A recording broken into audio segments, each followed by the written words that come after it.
بسم اللہ الرحمن الرحیم۔ السلام علیکم ورحمۃ اللہ وبرکاتہ۔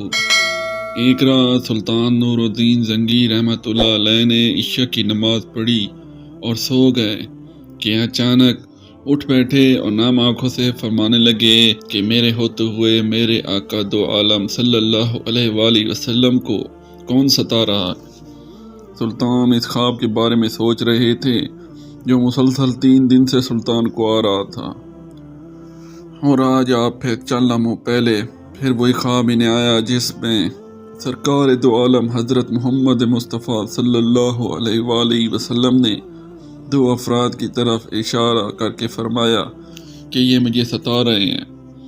آپ سلطان کو قرار کہاں تھا۔ انہوں نے چند ساتھی اور سپاہی لے کر دمشق سے مدینہ جانے کا ارادہ فرمایا۔ اس وقت دمشق سے مدینہ کا راستہ 20 یا 25 دن کا تھا، مگر سلطان نے بغیر آرام کیے یہ راستہ 16 دن میں طے کیا۔ مدینہ پہنچ کر آپ نے مدینہ آنے اور جانے کے تمام راستے بند کروائے اور تمام خاص و عام کو اپنے ساتھ کھانے پر بلایا۔ اب لوگ آ رہے تھے اور جا رہے تھے، آپ ہر چہرہ دیکھتے مگر آپ کو وہ 2 چہرے نظر نہ آئے۔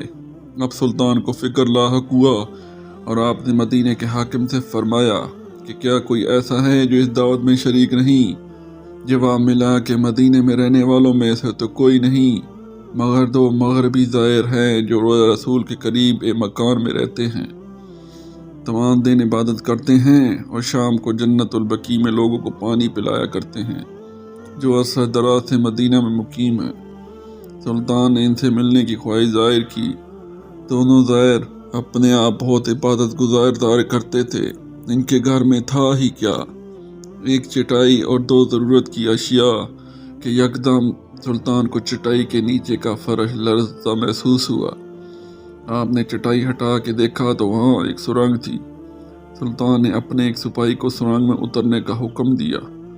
وہ سرنگ میں داخل ہوئے اور واپس آ کر سلطان کو بتایا کہ یہ سرنگ تو نبی پاک صلی اللہ علیہ وآلہ وسلم کی قبر مبارک کی طرف جاتی ہے۔ یہ سن کر سلطان کے چہرے پر غیظ و غضب کی کیفیت طاری ہو گئی۔ سلطان نے دونوں ظاہرین سے پوچھا کہ سچ بتاؤ تم کون ہو؟ میل حجت کے بعد انہوں نے بتایا کہ وہ یہودی ہیں اور اپنی قوم کی طرف سے تمہارے پیغمبر یعنی سرکار دو جہاں حضرت محمد صلی اللہ علیہ وآلہ وسلم کے جسم اقدس کو چوری کرنے پر مامور کیے گئے ہیں۔ سلطان یہ سن کر رونے لگے۔ اسی وقت ان دونوں کی گردنیں اڑا دی گئیں۔